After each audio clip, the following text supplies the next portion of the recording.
Rainbow yaşatdı ustağa. Ve 50%'e çekilmelerini elan kılımız Ağabey.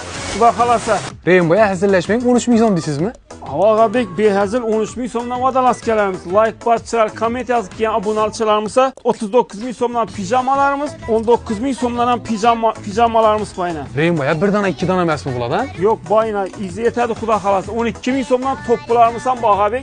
Simba Kids'da o'g'il qizlarimiz uchun 13 ming so'mdan 59 ming so'mgacha vadalas kelarimiz. Koja vitrovkalarimiz o'g'il qizlarimiz uchun 50% chekilmaya tushirdik. 189 ming so'mlik vitrovkamiz 50% çekilmede 94 ming so'm bo'ladi. White boschilar, komment yozib kelgan mijozlarimiz uchun futbolni formalarimiz 50% çekilmede 38 ming so'm, 19 ming so'm verib beramiz. Bolalarimiz uchun hamma oyoq kiyimlarimiz 50% çekilmede. Mesela 89 ming so'm bo'lsa 50% 44 ming 500 so'm bo'ladi. Rainbow'a shunda 44 ming 500 so'm bo'ladimi tikuv-ishlar? 50% çekilmede 44 ming 500 so'm bo'ladi. Nafaqat bular, mana shu yerdan inshoratcha hammasi padosh bahada puli.